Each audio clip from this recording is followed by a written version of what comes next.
Dari kelompok 1 kelas 4 TKI ini ada pertama Aisyah Arifah Sabrina, Anjuliana Putri Adrianti Smith, dan juga Anissa Amalia. Next slide.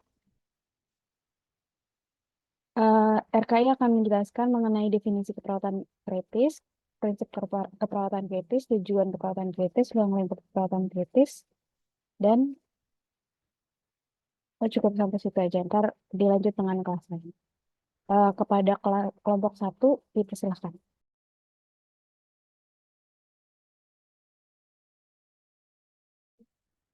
Ya, next.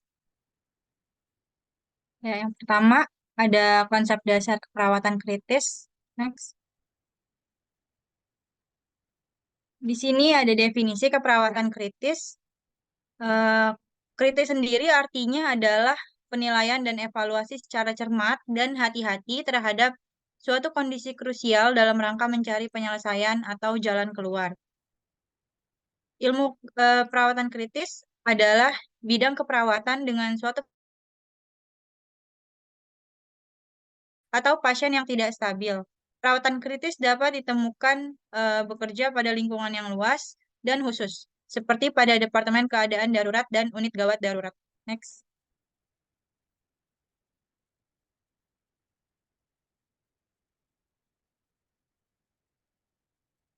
Menurut American Association of Critical Care Nurses atau AACN adalah keperawatan kritis itu spesialisasi dalam pelayanan keperawatan yang secara khusus menangani respon pasien terhadap masalah yang mengancam jiwa. Keperawatan adalah bidang keperawatan khusus yang dikembangkan untuk memenuhi tantangan dan kebutuhan masalah kesehatan akut dan mengancam jiwa yang membutuhkan perawatan intensif. Nah, mendengar kata dirawat di ruang kritis, kebanyakan masyarakat langsung dapat menyimpulkan bahwa pasien yang dirawat pasti terancam kehidupannya dan kesejahteraannya. Lalu,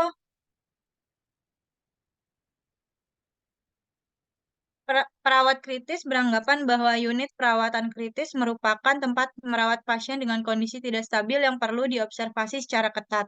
Sedangkan pasien dan keluarga sering beranggapan bahwa di ruang rawat intensif merupakan pertanda bahwa orang yang dirawat memiliki prognosis yang buruk dan beresiko tinggi mengalami kematian. Pemahaman pasien tentang keperawatan kritis dapat membantu perawat dalam merawat pasien. Namun tantangan yang sering dihadapi adalah komunikasi yang efektif sulit dilakukan oleh perawat karena berbagai hambatan yang berkaitan dengan status fisiologis. Next.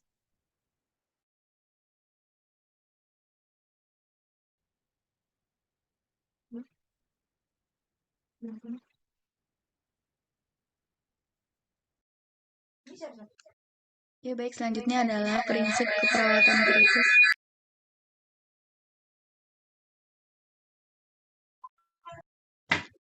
Ya, yang pertama ini adalah pengenalan cepat karakteristik pasien yang rentan atau sakit. Sehingga ketika kita telah memahami karakter pasien tersebut, kita akan melakukan manajemen dini yang tepat. Sehingga kita bisa mencegah kerusakan atau perburukan yang mungkin terjadi pada pasien dan memaksimalkan peluang si pasien ini untuk sembuh. Terus selanjutnya adalah kebutuhan pasien sakit kritis ini harus dipenuhi dimanapun pasien ini secara fisik, baik di ruang UGD, ICU, atau SCCU. Lalu selanjutnya adalah pasien yang sakit kritis ini memerlukan rekam medis yang berkelanjutan dan pemantauan evaluasi dari semua tindakan yang diambil. Nah, maka dari itu pasien yang sakit kritis ini erat kaitannya dengan perawatan kritis karena mereka ini dapat dengan cepat dipantau perubahan fisiologis atau disfungsi organ tubuh lainnya. Next. Ya, selanjutnya adalah tujuan keperawatan kritis. Next. Ya, di sini ada beberapa tujuan keperawatan kritis. Yang pertama yaitu adalah mendorong pemberian asuhan keperawatan yang aman dan berkualitas secara optimal kepada pasien yang sakit kritis dan keluarganya. Lalu selanjutnya adalah merawat pasien yang sakit kritis dengan pendekatan holistik, psikologis, budaya, dan spiritual, tanpa memandang diagnosis atau keadaan klinis. Nah, jadi semua pasien ini mau apapun masalah atau penyakitnya, kita itu melakukan pendekatannya baik secara holistik, psikologis, budaya, dan spiritual. Selanjutnya yang ketiga yaitu adalah menggunakan pengetahuan yang relevan dan terkini. Sikap peduli dan keterampilan klinis didukung dengan teknologi yang tepat. Selanjutnya yaitu adalah memberikan perawatan paliatif, yaitu pendekatan yang bertujuan memperbaiki kualitas hidup pasien dan keluarga yang menghadapi masalah berkaitan dengan penyakit yang mengancam jiwa. Next. Lalu di sini ada ruang lingkup keperawatan kritis.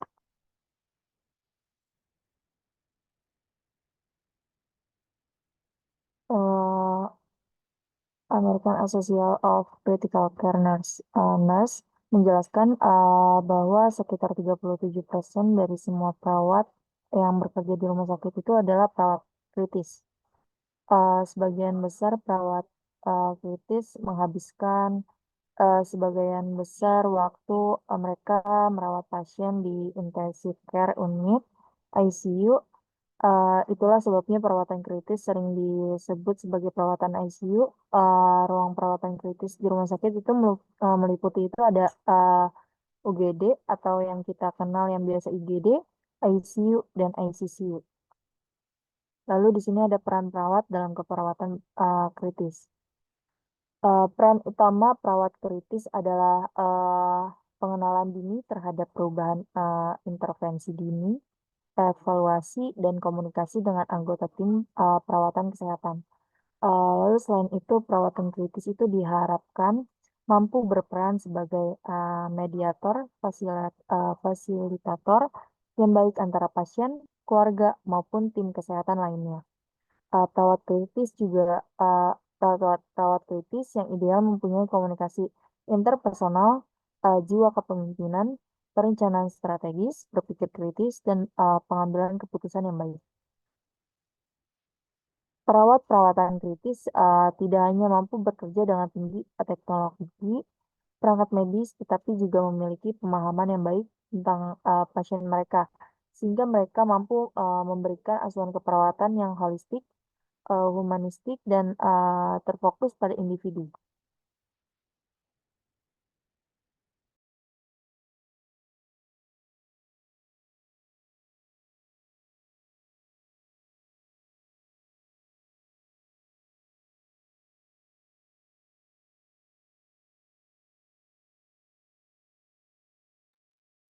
Selanjutnya diserahkan kepada moderator untuk dilanjutkan kepada kelas reguler. Oke, terima kasih Angel dan kelompoknya. Oke, selanjutnya dilanjutkan dengan kelas A. Boleh di-share screen, PPT-nya?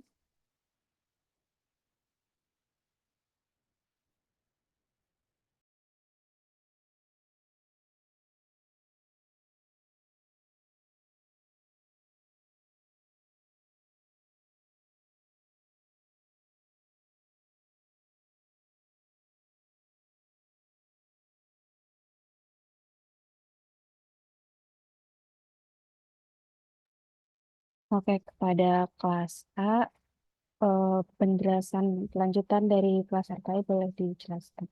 Pada kelas A dipersilakan.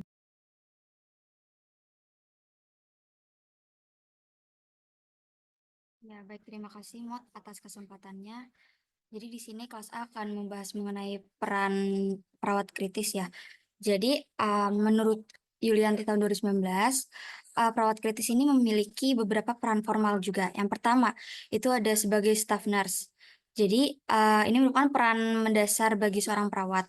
Perawat ini bertanggung jawab untuk mampu melakukan asuhan keperawatan secara mandiri atau secara langsung lalu melakukan observasi klinis, mengelola obat-obatan, dan mampu memenuhi kebutuhan pasien.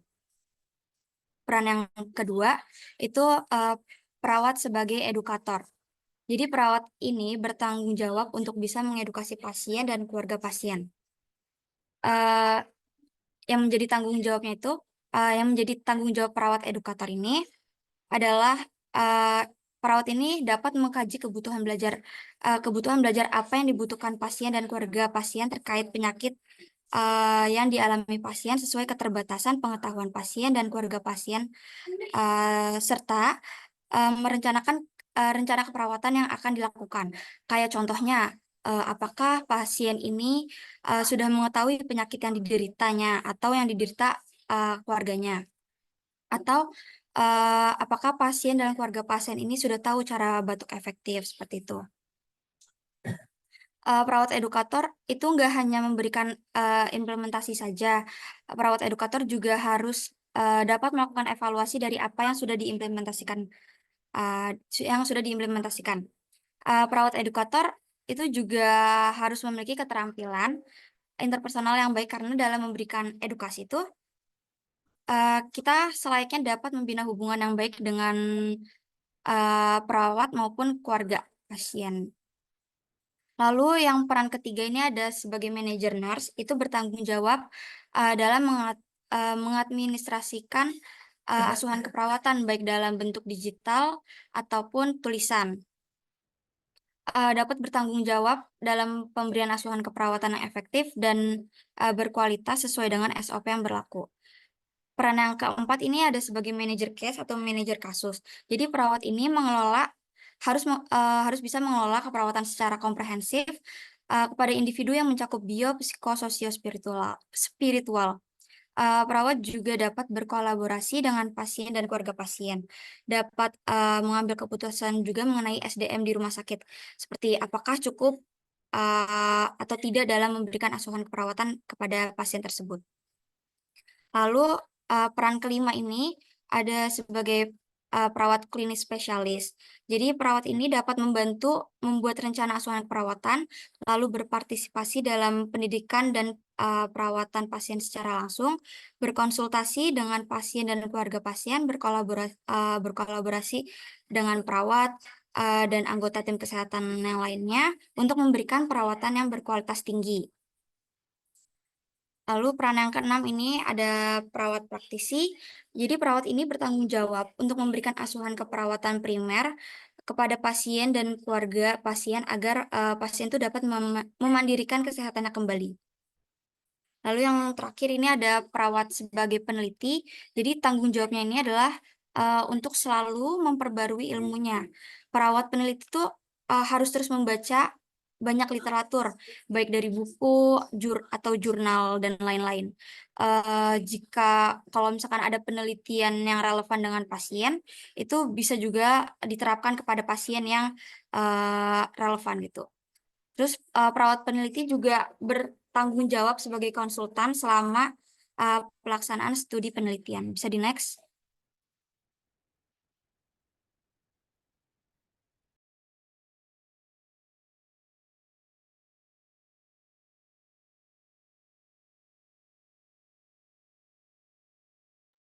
Nah, menurut Korhman tahun 2024, peran perawat kritis ini ada 10. Yang pertama, berperan sebagai mediator.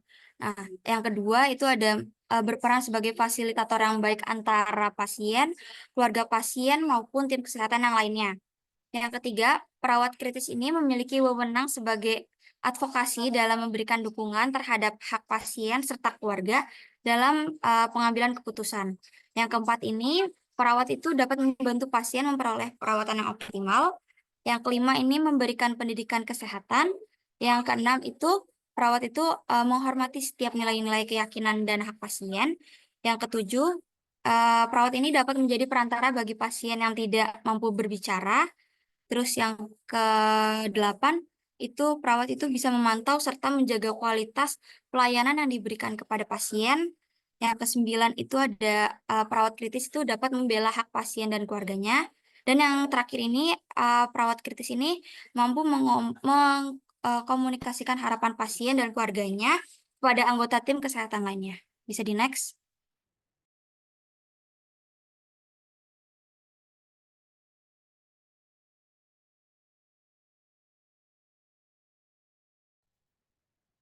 Ya, di sini selanjutnya ada fungsi keperawatan kritis.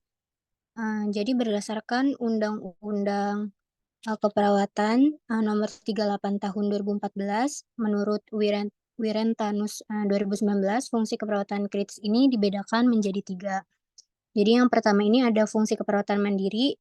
Di sini dapat diartikan bahwa perawat tidak tergantung pada orang lain.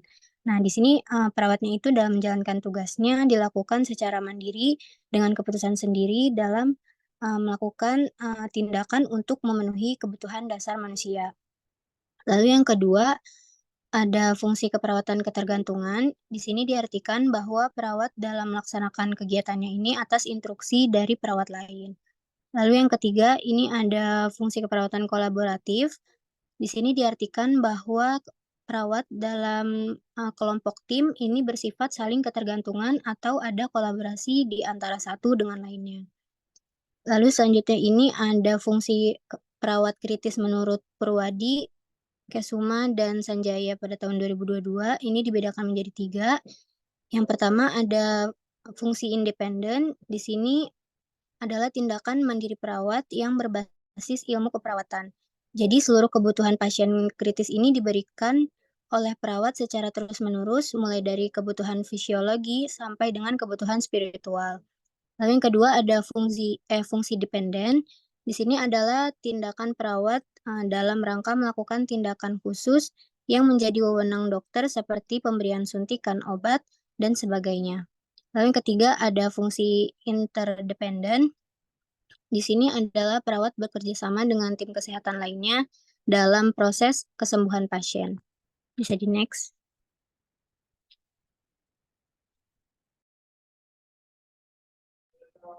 Baik, di slide ini berisi proses keperawatan dan critical thinking, di mana ada tujuan proses keperawatan kritis ini untuk mempertahankan hidup atau maintaining life terhadap pekerja, di mana komponen kunci dan fondasi proses keperawatan adalah pengkajian.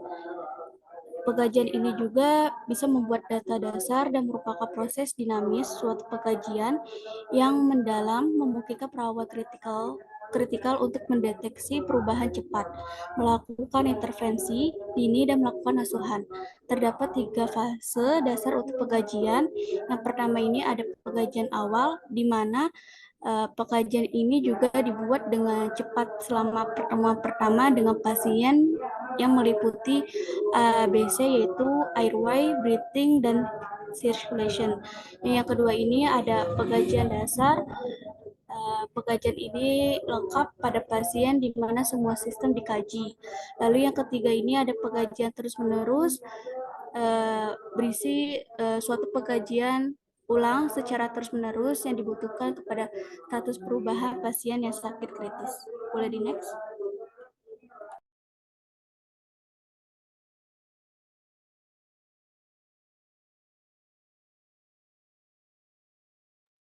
Baik, proses selanjutnya ini ada diagnosa keperawatan. Jadi ini tuh ditegakkan untuk mencari perbedaan serta mencari tanda dan gejala yang sulit diketahui untuk mencegah kerusakan atau gangguan yang lebih luas.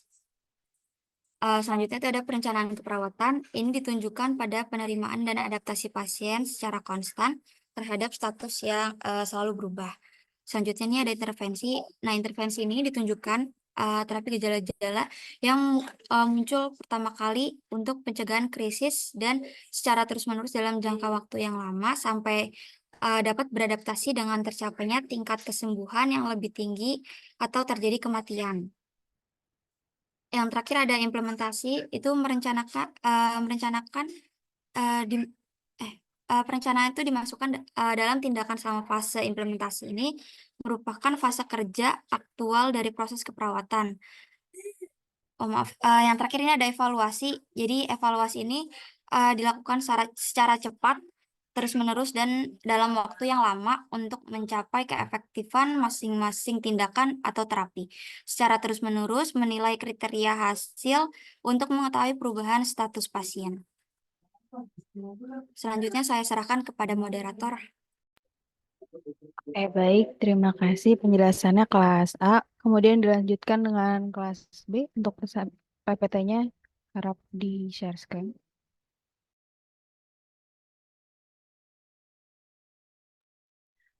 Oke, kelompok 1 dari kelas B ini ada Aidatul Fitria, Aisyah Ayu Ningrum, Amelia Cynthia Pasaribu. Kepada kelas B dipersilakan untuk menjelaskan materinya.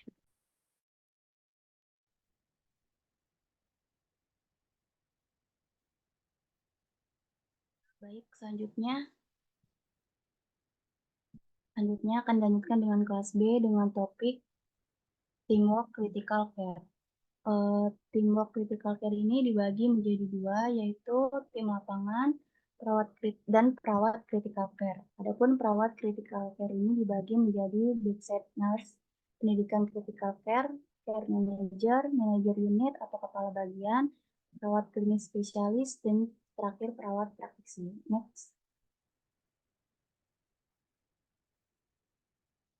Selanjutnya,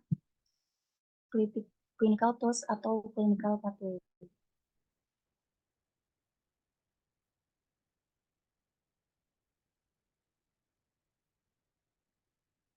Ya, baik. Clinical pathway atau jalur klinis adalah sebuah pedoman yang digunakan untuk melakukan tindakan klinis berbasis bukti pada fasilitas pelayanan kesehatan.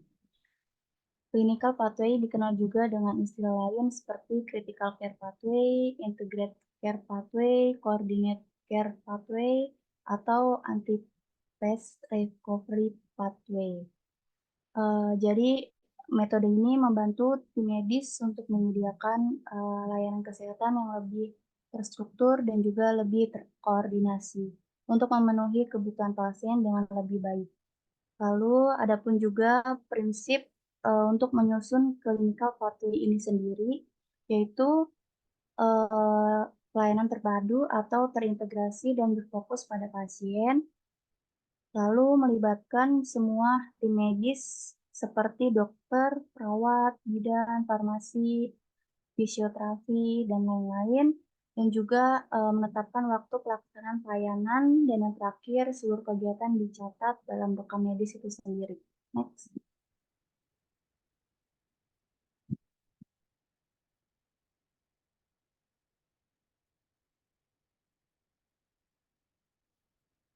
Nah, di sini ada contoh dari clinical pathway itu sendiri ya. Next.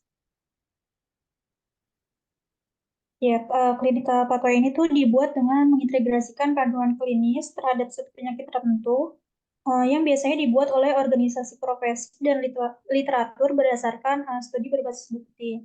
Nah, adapun tujuannya itu dari clinical pathway itu sendiri, yaitu diharapkan dapat dirasakan oleh pihak pasien dan fasilitas kesehatan setempat, yaitu sebagai standar pelayanan, peningkatan mutu layanan, pengurangan lama rawat, serta sebagai bahan edukasi untuk pasien, efektivitas biaya, pengurangan prosedur yang tidak perlu, dan juga digunakan sebagai bahan analisis untuk evaluasi. Next.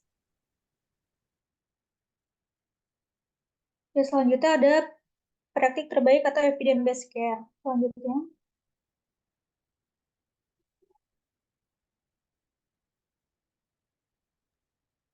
Iya, baik. Selanjutnya di sini ada praktik terbaik atau disebut juga evidence-based care, evidence-based practice, yaitu pendekatan sistematis guna meningkatkan kualitas praktik keperawatan dengan mengumpulkan bukti-bukti terbaik. Adapun dikenal dengan definisi evidence-based nursing practice EBNP yang pada dasarnya adalah penggabungan berbagai bukti serta hasil penelitian dalam membuat asuhan keperawatan yang dengan tetap mempertimbangkan keinginan pasien itu sendiri.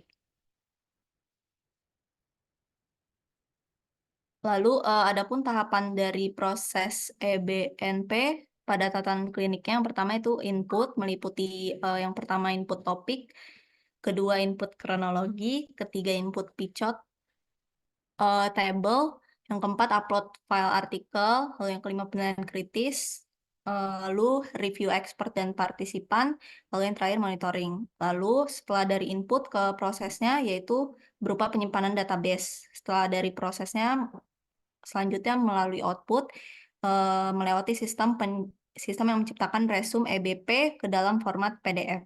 Itu menurut Mituhu, Dwiantoro, dan Christian tahun 2021. Ya, demikian presentasi dari kelas B. Diserahkan kembali kepada moderator. Terima kasih.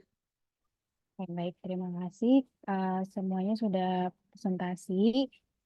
Kemudian selanjutnya sesi tanya jawab ya teman-teman. Kalau ada yang ingin bertanya boleh raise hand dan open mic.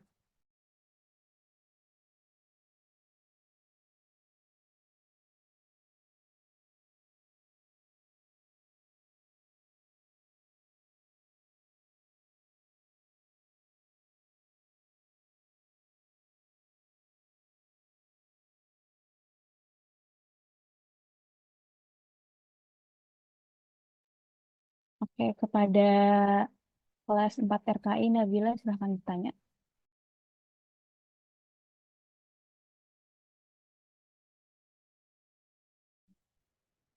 Iya, terima kasih banyak moderator. Sebelumnya izin memperkenalkan diri, saya Nurhalisah Nabila. Sebelumnya mohon maaf nggak bisa on cam karena koneksinya sedang tidak stabil. Jadi saya izin bertanya kepada kelompok satu. Jadi pada bagian ruang lingkup critical unit itu kan terdapat UGD, ICU, dan ICCU. Nah, sedangkan yang saya ketahui itu kalau UGD masuknya itu ke emergency unit. Lalu kenapa UGD itu juga termasuk ke critical unit? Itu saja, terima kasih. Oke, terima kasih Nabila atas pertanyaannya. Jadi pertanyaan itu kenapa UGD termasuk dalam critical unit ya? Kepada kelompok, Iya, izin menjawab, betul. ya terima kasih. Kelompok apa sudah memiliki jawaban? Kalau sudah, boleh di raise hand dan on mic ya. Ya, sebelumnya izin masuk, Mat. Oke, Langsung izin menjawab ya untuk pertanyaan Natnat. Jadi kalau menurut literatur yang kami baca itu bahwa UGD itu juga unit emergency ya, sekaligus termasuk unit kritikal di mana semua pasien pertama kali diterima itu dan di triase itu di UGD. Pasien akan di triase juga sehingga dapat diidentifikasi sebelum ditransfer ke perawatan ICU, ICCU atau ruangan kritis lainnya. UGD juga termasuk critical care karena salah satu unit di dalam rumah sakit yang menyediakan penanganan awal pasien sesuai dengan tindakan kegawatan. Yang kita ketahui juga ya, alur masuk pasien di rumah sakit diperiksa dulu melalui UGD atau IGD. Kemudian jika diputuskan untuk dirawat atau dikirim ke ruang perawatan biasa atau ICU sesuai dengan jenis penyakitnya pasien. Lalu kenapa UGD masuk ke critical care? Karena uh, karena perawat ini juga harus memiliki skill critical care seperti pada ICU, ICCU, HCU, dan lain-lain. Karena di unit UGD juga harus mampu menangani segala macam gawat daruratan yang umum, kondisi mendesak, dan lain-lain, seperti luka tusuk, melahirkan, dan serangan jantung. Begitu mungkin jawabannya. Apakah Napak sudah terjawab? Iya, izin menjawab, sudah terjawab, terima kasih. Oh, Napak.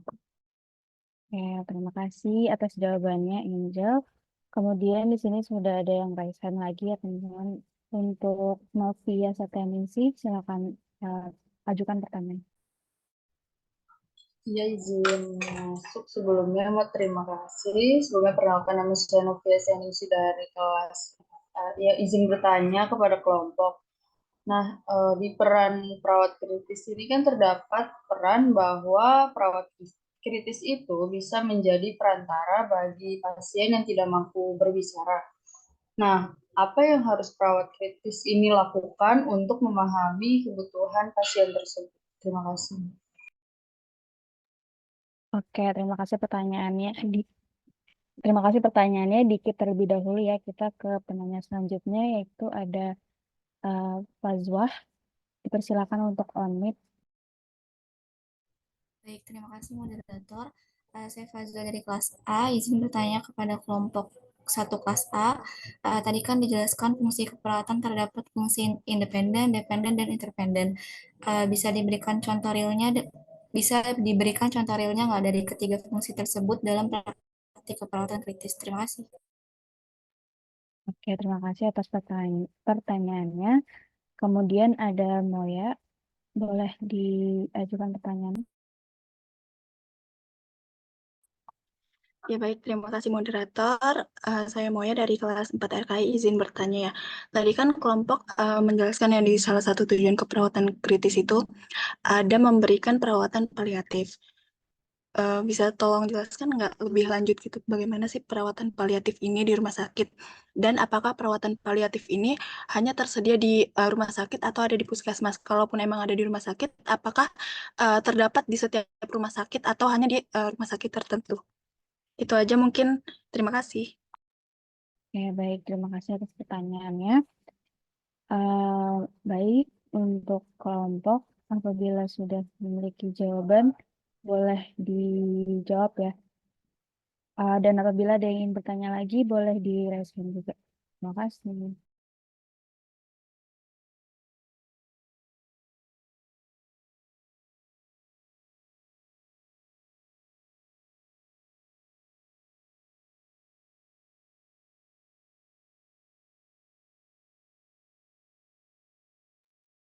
Oke, untuk Adinda di Pertiwi boleh di-unmute.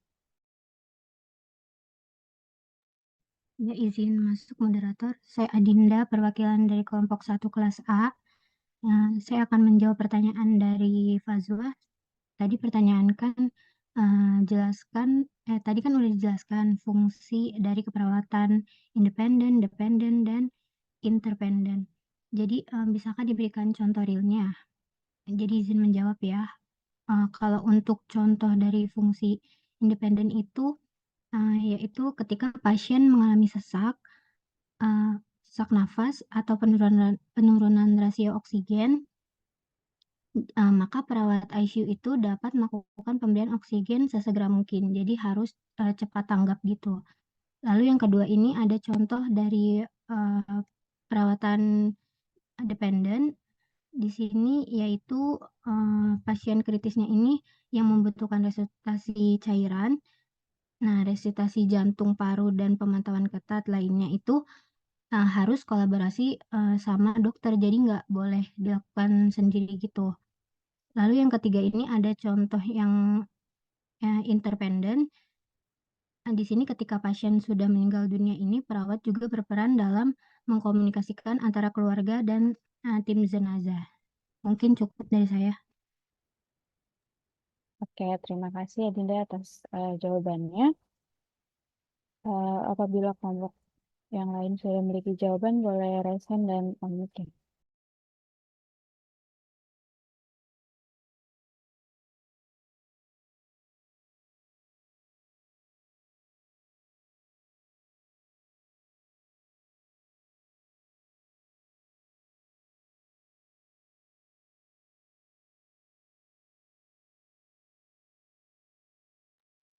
Oke, kepada Adelia, boleh unmute dan jawab. Izin menjawab moderator pertanyaan dari Novi. Tadi Novi bertanya mengenai peran perawat kritis. Terdapat peran bahwa perawat kritis itu bisa menjadi perantara bagi pasien yang tidak mampu berbicara. Apa yang harus perawat kritis lakukan untuk memahami kebutuhan pasien? Izin menjawab moderator. Nah, berbagai kondisi pasien kritis, contoh itu seperti pasien dengan gangguan neurologis seperti orang terkena stroke, di mana pasiennya ini dengan gangguan pernapasan yang mengharuskan menggunakan ventilator atau alat bantu nafas lainnya. Pasien dengan gangguan kesadaran seperti koma. Nah, perawat kritis ini juga harus memahami kondisi pasien riwayat medis, bisa memperhatikan riwayat medisnya dan tanda-tanda vitalnya untuk dapat mengkomunikasikan kebutuhan mereka secara akurat kepada tim medis lainnya maupun keluarga pasien dan pihak-pihak terkait lainnya. Apakah bisa diterima jawabannya, Novi?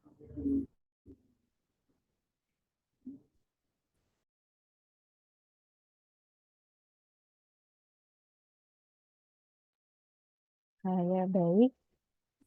Mungkin sudah diterima ya jawabannya. Kemudian dilanjutkan dengan Aisyah Harika Sabrina, boleh di-unmute dan jawab pertanyaan. Iya, moderator, terima kasih atas kesempatannya. Izin menjawab pertanyaan dari Moya, yaitu pertanyaan itu tadi di tujuan keperawatan kritis kan salah satunya memberikan perawatan paliatif. Nah, bisa tolong dijelaskan lebih lanjut bagaimana perawatan paliatif ini? Dan apakah perawatan paliatif ini terdapat di setiap rumah sakit atau hanya di rumah sakit tertentu? Ya, izin menjawab. Gimana sih perawatan paliatif itu? Jadi perawatan paliatif adalah pendekatan medis yang difokuskan pada kenyamanan dan kualitas hidup pasien yang menghadapi penyakit serius atau terminal. Nah, perawatan ini mencakup berbagai aspek. Yang pertama yaitu adalah pengelolaan gejala, yaitu untuk mengurangi atau mengontrol gejala yang tidak nyaman seperti nyeri, mual, atau kelelahan. Selanjutnya ada aspek dukungan emosional, yaitu memberikan dukungan psikologis kepada pasien dan keluarganya dalam menghadapi perubahan emosional yang disebabkan oleh kondisi penyakit tersebut. Lalu ada aspek perawatan spiritual, yaitu memberikan kebutuhan spiritual pasien sesuai dengan keyakinan dan nilai-nilai mereka. Selanjutnya ada aspek perawatan holistik, yaitu melibatkan perawatan yang mempertimbangkan aspek fisik, emosional, sosial, dan spiritual dari kehidupan pasien tersebut. Lalu ada aspek keputusan medis bersama, yaitu melibatkan pasien dan keluarganya dalam membuat keputusan perawatan yang paling sesuai dengan preferensi mereka. Yaitu selanjutnya ada aspek perencanaan akhir hidup, yaitu di mana membantu pasien untuk merencanakan preferensi mereka terkait perawatan akhir hidup dan perencanaan surat wasiat medis. Aspek yang terakhir yaitu adalah perawatan keluarga, yaitu memberikan dukungan kepada keluarga dan orang-orang yang merawat pasien untuk mengurangi stres dan kelelahan dalam fase terminal ini. Ya baik, selanjutnya akan dijelaskan oleh kelompok saya yang lain.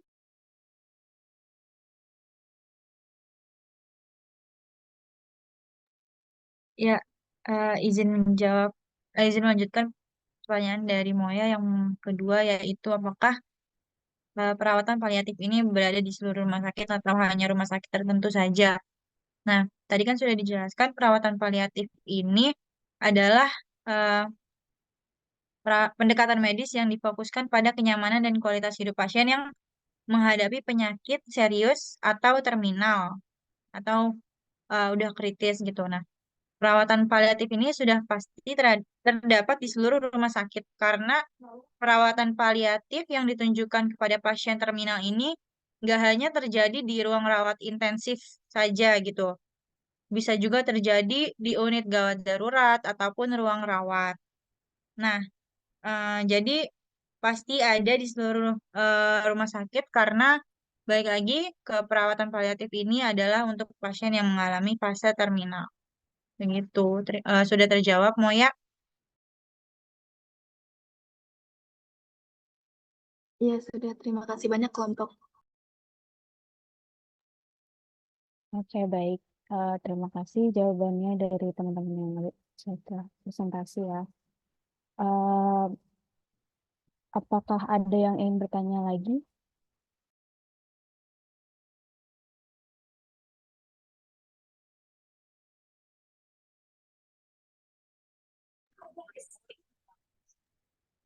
Sepertinya sudah cukup ya.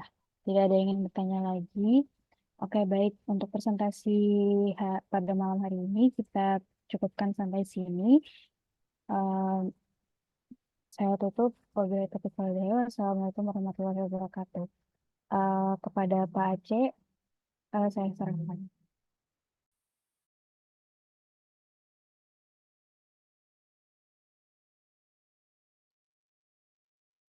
Oke, terima kasih sudah. Maaf, kurang ini ya, lagi di perjalanan nih, kurang konsentrasi ya. Iya, oke, oke, alhamdulillah Anda sudah bisa menyelesaikan materi tentang konsep ya keperawatan kritis ya, konsep keperawatan kritis.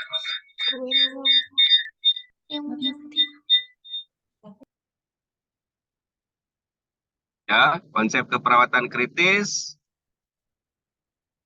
Ingat, namanya juga kritis. Ya, tadi sudah disampaikan adalah pola pikir yang menganalisa secara detail katanya ya.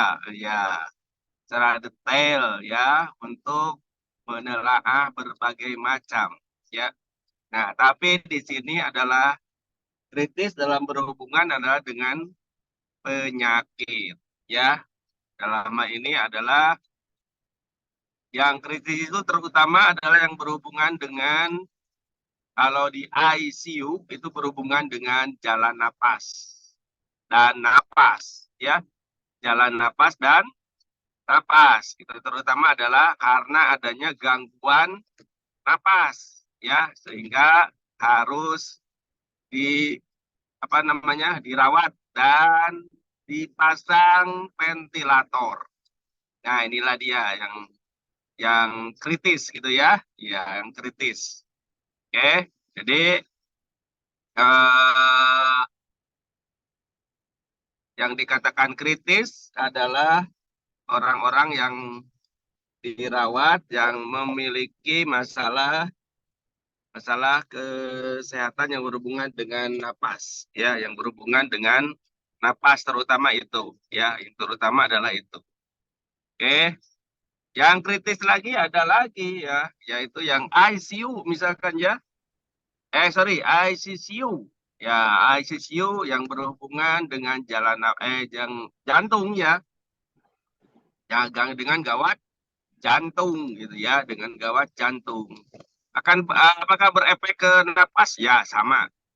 Juga tetap aja ke napas. Tapi yang kritisnya adalah di situ adalah jantung, ya. Jadi ICCU, ya. Nanti ada lagi yang lain, ya, CPCU banyak, ya. Ya, ada juga nanti ICU yang kritik di ruang luka bakar. Nah, ini yang berhubungan dengan cairan dan elektrolit. Nah, kritisnya ini adalah cairan dan elektrolit. Ya, kenapa? Karena adanya perlukaan atau ada gangguan di perkulitan, ya, atau integumen, gitu, ya. Sehingga di sini akan terjadi gangguan keseimbangan cairan dan elektrolit, gitu, ya, sehingga ini juga menjadi kritikal juga, ya. Oke. Nah, tadi udah dibedakan lagi. Tadi ada yang tanya lagi, apa bedanya dengan gawat darurat? Ya, banyak bedanya, ya. Oke. Gawat darurat, ya, secara umum semuanya, ya, masuk ke situ. Pasien yang mengeluh apapun masuk ke situ. Ya, masuk ke ruang gawat darurat. Yang karena neurologi, ya, karena napas, karena jantung, karena pencernaan, karena berbagai macam, termasuk gangguan jiwa, ya, masuk juga.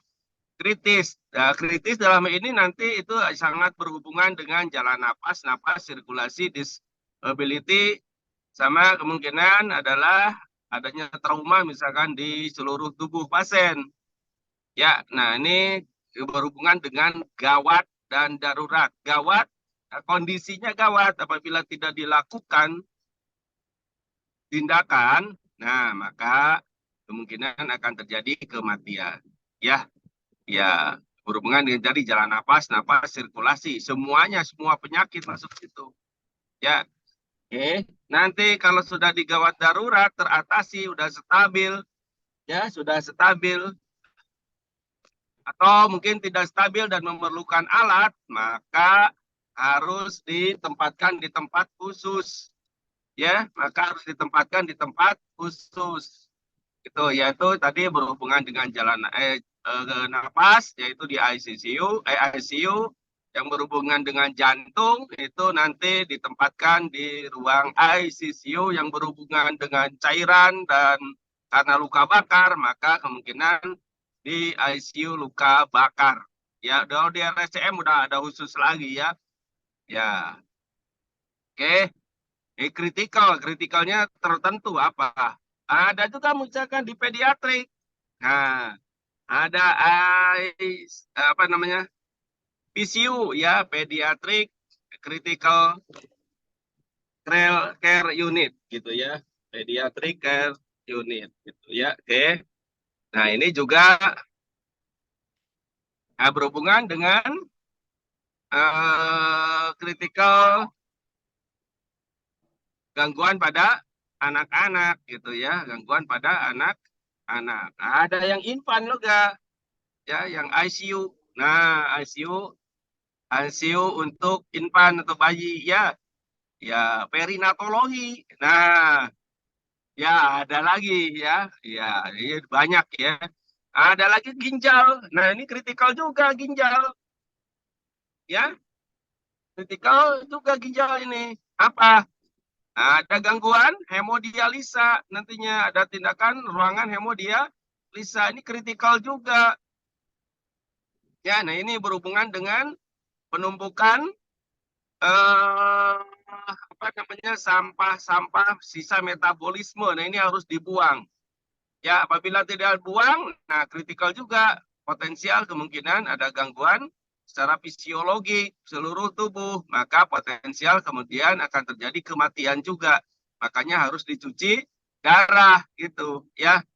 Ya, oke. Jadi banyak ya yang kritikal itu. Ada lagi misalkan di ruangan bedah. Nah, ruangan bedah.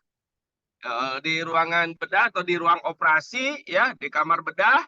Nah, salah satunya adalah berhubungan dengan jalan napas, sirkulasi. Nah, yang 3 ini ya, napas, kemudian sirkulasi ya, sama GCS ya. Ya, nah ini harus dimonitor terus apanya, napasnya, GCS-nya, ya kesadarannya dan lain sebagainya. Banyak ya yang harus dianalisa oleh kita sehingga kita bagaimana mempertahankan apa? Mempertahankan mempertahankan keseimbangan seluruh fisiologi pasien itu sendiri. Ya, jadi banyak di kritikal ini. Jadi banyak yang perlu kita pelajari nih, ya. Ya, banyak yang perlu kita pelajari untuk kritikal ini. Ya, di ICU, ICU luka bakar, perinatologi, di pediatrik, ICU, ya, kemudian di hemodialisa, di ruang operasi, ya, nah, itu kritikal semua, ya, ya, lain dengan di penyakit dalam, ya, lain dengan penyakit dalam atau bedah, gitu ya, nggak terlalu kritikal, itu biasa, itu perawatan biasa, ya, kalau ini ditinggalkan saja, tidak tidak di maintenance oleh nurse-nya, ya, maka potensial akan terjadi gangguan gangguan kehidupan ya, bisa terjadi kematian gitu ya. Oke. Jadi sangat penting banget di kritikal ini ya untuk nurse terutama ya. Ya.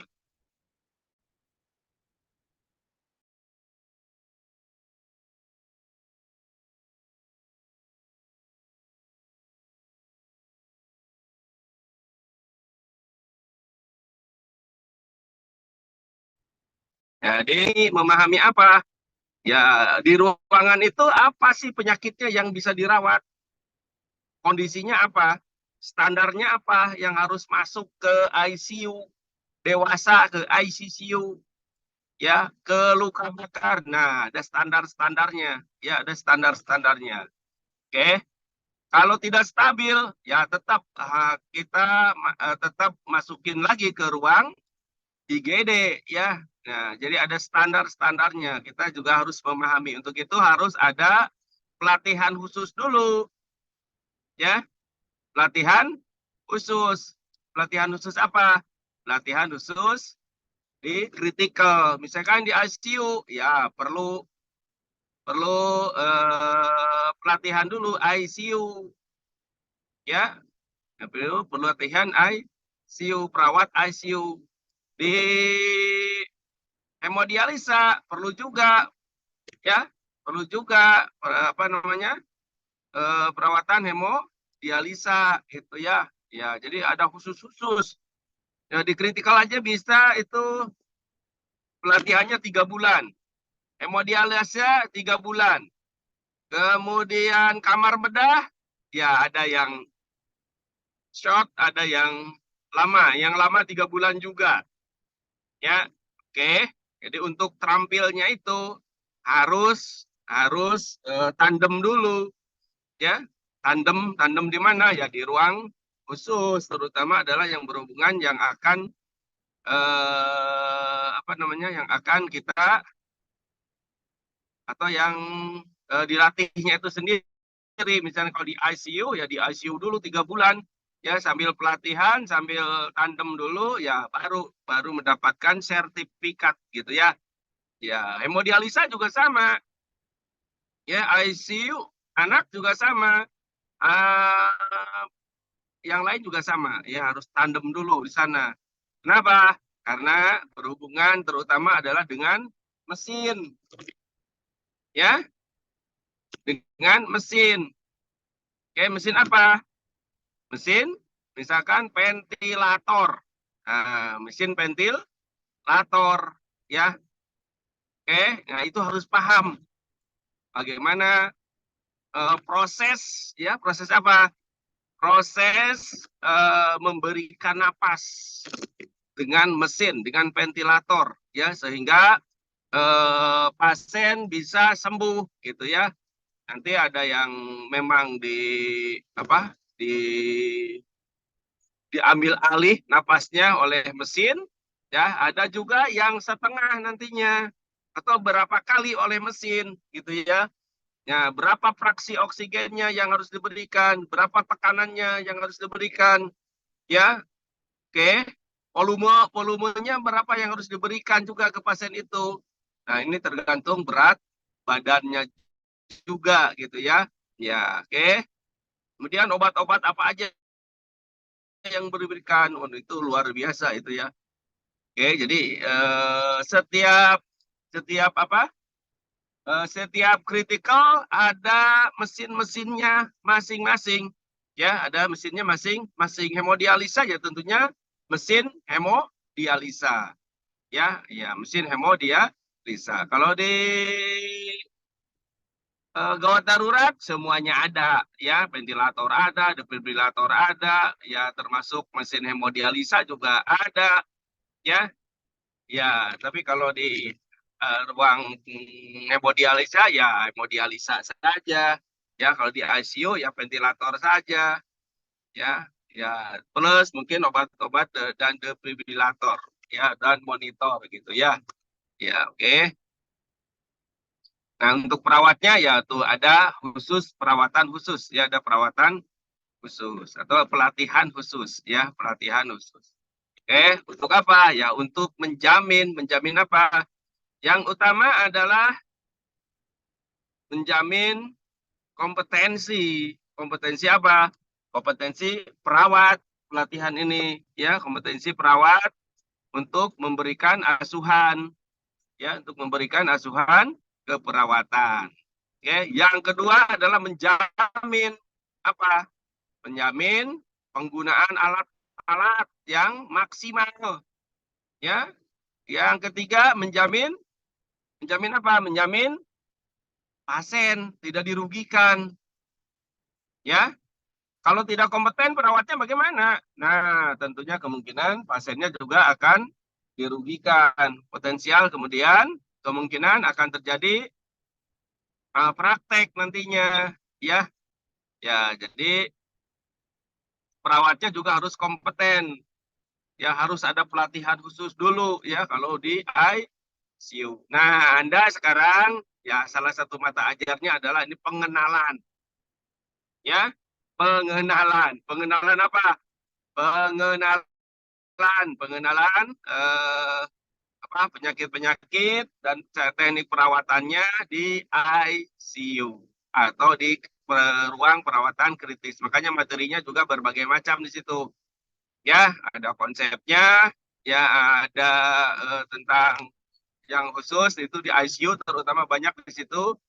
Ya, berhubungan dengan neuro, berhubungan dengan jantung, berhubungan dengan pencernaan, berhubungan dengan hemodialisa, Ya, ya. Oke. Nah, sekarang fungsi ya, fungsi dari perawat apa di situ? Nah, fungsi perawat adalah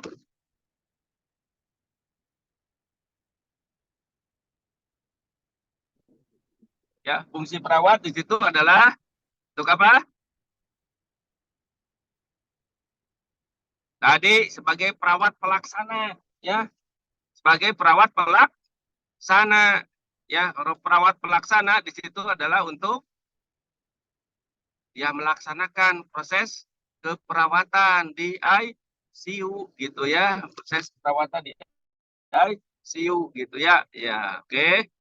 Jadi sangat penting banget gitu ya untuk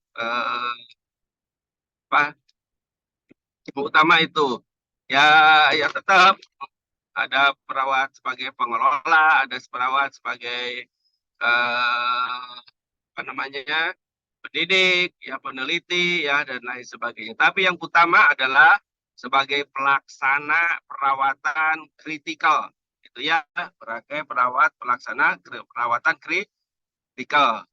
Ya, untuk itu Anda harus kompeten dulu dalam untuk perawatan di ruang kritis gitu ya, ya di ruang kritis. Oke.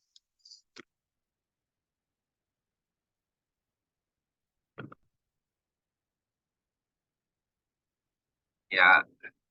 Oke, saya kira itu ya. Tolong nanti di eh, semua materi kritikal tolong dipakai pakai apa namanya? Pakai G Drive ya. Halo? Iya, Bapak. Ya. Ya, semua materi perawatan kritis ya tolong pakai G Drive ya, semua dari dosen-dosen ya, materi-materinya tolong masukin ke G Drive pada si pen-nya Iya, ya. Bapak. Ya, termasuk adalah apa namanya? PPT presentasi apa? Tugas-tugas Anda, Iya, tugas-tugas Pak. Anda semua masukin G Drive, si pen-nya tolong dikumpulkan semua sehingga kita juga mudah ya, Anda juga mudah mengontrolnya ya, mengontrolnya. Oh, ini ada materinya, ini ada ya, mungkin dari kitanya juga kemungkinan ada materinya gitu ya, bisa saja ya, silakan gitu ya. Ya, oke, jadi tolong di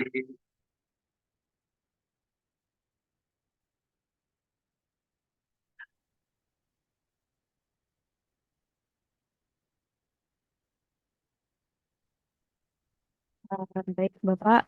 Nanti ya. dari si pen dibuatkan link G Drive-nya. Eh, untuk saat ini izin screenshot ya, Bapak. Oh ya, ya, ya, ya, silakan. Bapak boleh raise hand, Pak.